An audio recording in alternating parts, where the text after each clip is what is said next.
Hello, my name is Cynthia, and I used to own a store called Boba. It was a bubble tea store. I had it for roughly 4 years with my friend. We opened it in as a partnership LLC, and then at some point she sold her half, and I had a different partner. And I just want to make this video because I had a few videos about clover and how I use clover for my business and all the issues I had with like setting up the label, and there was no support. No one could help you. There was no videos online on how to do that. And now I realized since I sold my bubble tea business, a lot of people have come to me and asked me about the business and starting a small business. And bubble tea is now so popular. And even when I opened it 4 years ago, it was popular-ish then, but not as much as it is now, I guess, with the rise of social media and TikTok. So I just want to give an introduction or go into what I've learned, and for anyone who's interested and might also want to open a bubble tea business. So when I first opened it, I was working in an office job, but I just had given birth. I was on maternity leave, and I was just on maternity leave. And then the pandemic hit. And at that time, we were discussing if we were going back to the office, we're remote, work from home. And honestly, I just gave birth. I had a newborn at home, and I couldn't see myself heading back in the city to work. So at that point, I knew I had to do something different. And this was before the rise of remote work anyway, so I decided to open a small business. It might sound crazy to open a business in the middle of the pandemic, but it actually worked out for us. So first, me and my partner, we were looking for locations, and we went in. And what happened was, I love boba. I grew up drinking bubble tea my whole life, and it wasn't really super popular then. So the only place to get bubble tea was in the city or in the malls. And with the pandemic, the malls were basically abandoned. No one was around. So I was just like, I wish there was like a local place that we can go and have bubble tea. And I live out in the suburbs, and it wasn't very popular then, so there wasn't a bubble tea store. So I was just like, you know what? Starting a business, it'd be nice if I did something that I know and love. And I love bubble tea. So me and my partner were looking around at locations in my area, local, so I wouldn't have to commute far. And I thought I knew the demographic of my area and thought it would be popular because there was nothing around. That I'll get to later as one of the mistakes I made. So originally, I found a location literally like a block or two from the high school. And I approached the landlord, and they told me they didn't want anything that had food in there. And I was just like, bubble tea is just dry tea with water. Like, we're not cooking. We don't need exhaust system. There's no kitchen. But the same thing, like at that time, no one really understood what it was. And when you go and get a lease or try to open up a small business, some landlords ask, some don't, but this one did. But it was really hard for them to understand what bubble tea was. So then I ended up getting a different location. It was further from the school, but that was where I knew my demographic was going to be. I didn't think of bubble tea as for people my age group, even though I love bubble tea, because of the community I was in. And I kind of knew that it would be geared more towards the kids and high schoolers, because that's what I grew up doing and drinking. Like when I was a kid, I would go and get bubble tea for lunch or after school. So I felt like it was also like a community and culture thing, and that's my demographic. So we opened the store a couple of blocks away from the high school, and when we opened, it was like that. Almost everyone that came were high schoolers. So they were my customers, but they also were my employees. So I didn't really have a college in the area, nor were college kids applying other than working for the summer. and adults weren't really asking for a job and they didn't understand what it was, but the high schoolers were. So most of my employees were high schoolers. And I feel like I worked in high school. I worked for Starbucks. So I was just like, yeah, makes sense. Then I realized I worked for Starbucks. So they had like a training program. They had like a booklet, like step-by-step ways to train and like help these people accumulate to work. But I'm a small business and I didn't think of it that way because I'm an adult. My partner was an adult and we understood how to do most of these things that we didn't think we would have to train or teach people. Like giving change, like everything has changed so much. Like kids don't know the difference between like what a nickel, a dime, a quarter is. Like they're so used to like debit cards, credit cards. They don't understand like the POS system. Most people didn't know how to sweep or mop. Like I thought things that were very basic. I realized I had to train from the bottom up. And like that was difficult. And honestly, not to like fault any children or my workers because I love most of them. But I don't think they're equipped or understood what came with the job. Like, because I'm out in the suburbs, most of these kids were working because they wanted some money on the side. But they didn't understand the responsibilities that would come with it. Like not calling off work randomly.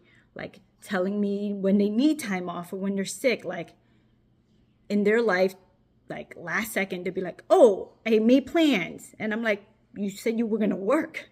So there was like a learning curve for me and them. So honestly, for people who are trying to start small businesses, like that's a huge leap and like understanding and like training and hiring. And like we didn't know what questions to ask in the hiring process. Like I came from corporate, so I would ask for like an interview, job references, like, oh, what would you do if this, but those were not applicable to high schoolers and like questions that I would need to ask them. Like eventually I realized I need to ask them if someone purchased something for $5.50 and they gave a $20 bill, what change would you give back?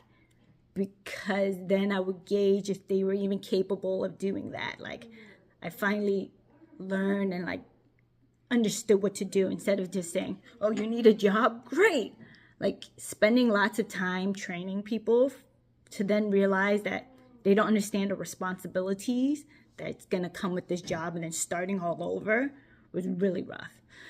And then at some point when we first started and looked for locations, some people were telling me that I should just franchise, right? Because I've never opened a bubble tea store. I didn't know what went into a bubble tea store. So if I paid for a franchise, they would do everything for you. The menu is set, marketing is done. They do the equipment, they tell you everything to buy, they set you up, and then you just start selling. And they also train you, like the owners and your employees, how to do everything. But honestly, I was looking at the cost of these franchises, and they range anywhere, well, even at that time, I think Gongcha and like, what's the other the bigger boba chains, their franchise costs were between $180,000 to $250,000. I thought that was insane. Like I might not have owned a bubble tea store before, but my parents owned restaurants. And I knew the cost of these items and like how to buy things.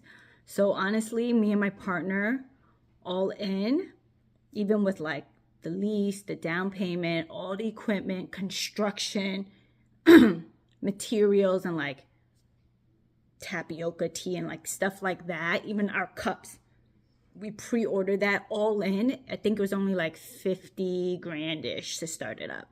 So there was a huge gap in between doing it ourselves and franchising. But at least I had like some accounting background. My partner, she's managed other businesses before, so she understood like HR, onboarding. I have friends who worked in like marketing that made my logo for me. I have a friend who like pressed shirts. Like we weren't truly going at it from people who didn't know how to do anything.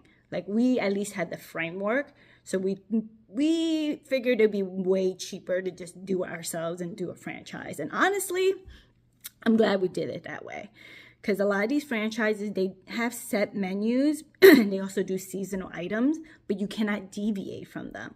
So when we started, we literally taste tested and put on the menu what we personally liked. But eventually over time, customers would say they didn't like this or they want this instead. And we can just change our menu like immediately.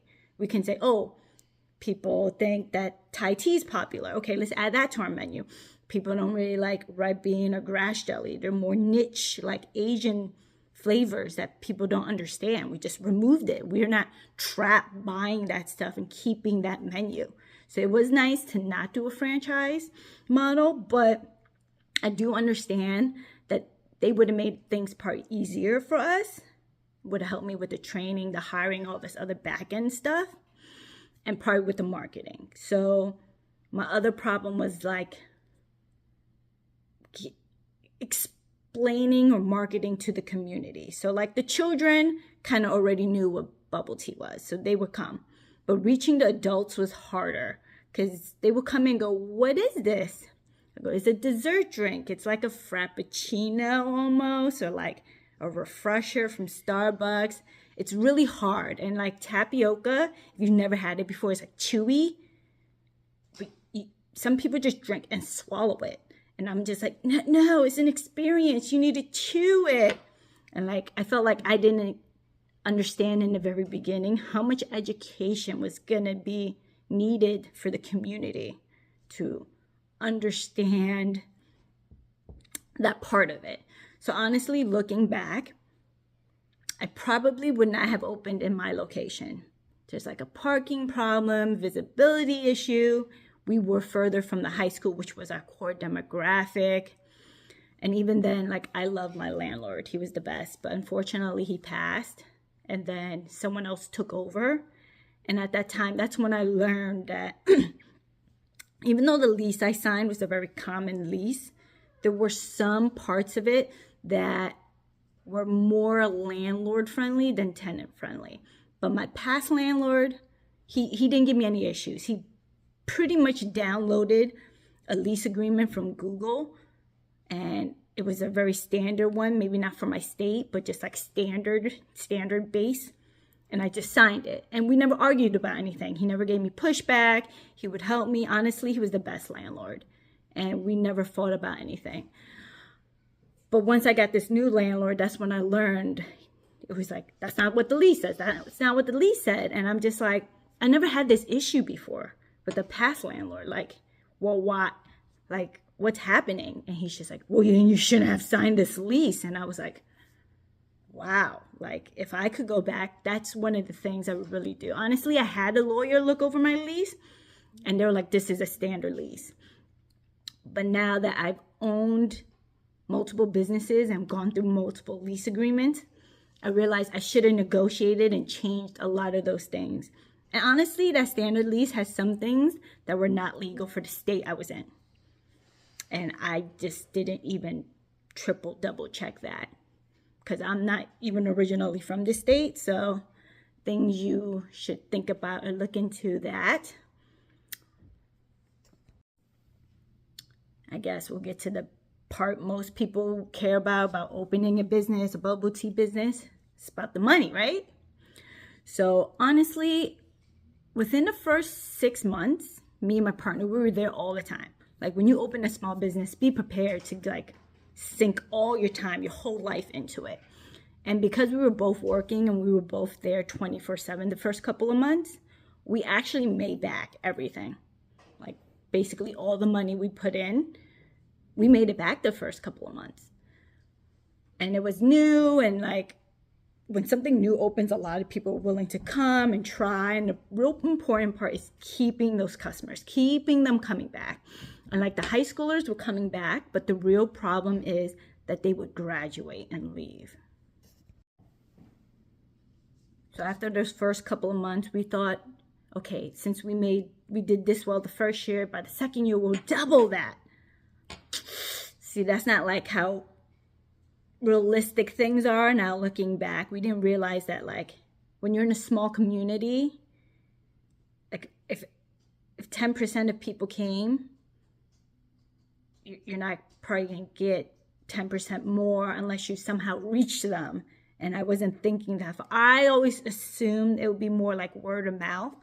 Like someone had my product, they liked it, they'll recommend it to someone else. Those people will bring more people, and eventually it will grow. But what was really happening was a lot of the high schoolers who would come all the time, they were seniors. They would graduate and leave, and then the freshmen will come in. So I was mostly just replenishing my old customers and not really gaining more customers. And now looking back on the money side and economics of it, I realized most small businesses, and especially in like cafes or bubble teas like this, you can only make like a ceiling mostly. And then outside of that, you need to open multiple locations and build a brand and be more well known. And honestly, at some point, our Google reviews are extraordinary. Like Google reviews help you a lot. We were getting people coming from like 4 or 5 towns away, like 40 minutes, an hour away. And I'm like, there are bubble teas between where you came from and my location. And they're just like, oh, you guys have such great reviews. We were willing to travel to try it. And I was like, oh, okay, wow. Like looking back, I probably should have sunk more money into advertising. I wasn't big on like social media for my business, which in hindsight was also not great. Like I should have sunk more time into like Instagram, Facebook, TikTok, and became more involved in that, because that would have drove more business also. But sometimes we would get like a huge wave. Like I don't know how Google does also randomly like push your business for you, and we would get like a huge rush over the week. But the problem with that also is we weren't prepared for it.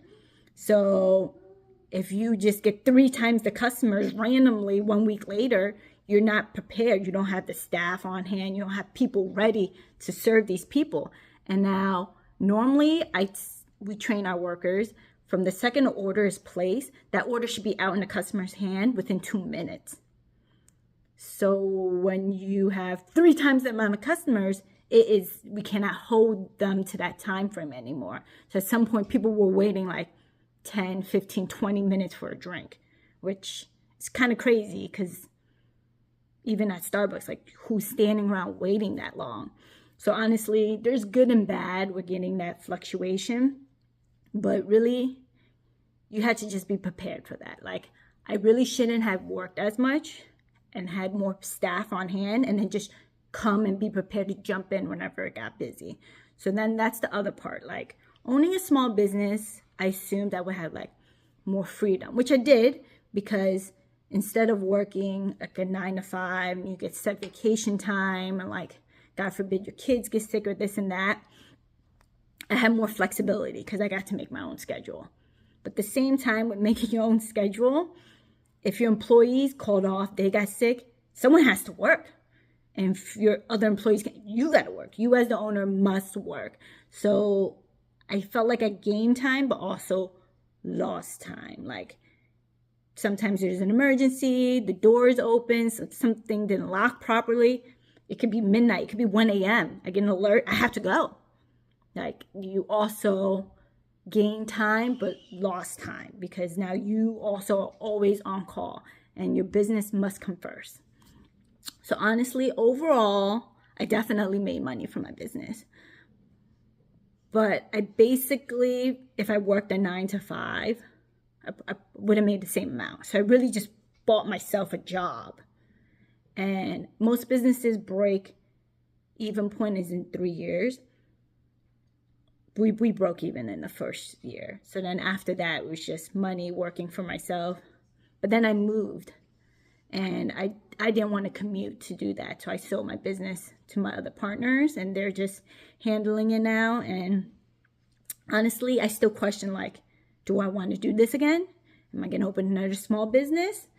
Because also when you own a small business, you don't get your 401k, you don't get sick time, your employer isn't paying for half your taxes, you're paying individual taxes now. You don't have health care, you have to pay for that out of pocket. So there's a lot of give and take. But now as my kids are like reaching the age to go to school, if I had more flexibility to be able to drop them off, go to work, pick them up from school, go back to work, like that's helpful. But I'm trying to weigh the pros and cons. Like, is it worth it? Would I do it again? Maybe. Comment below. What do you think?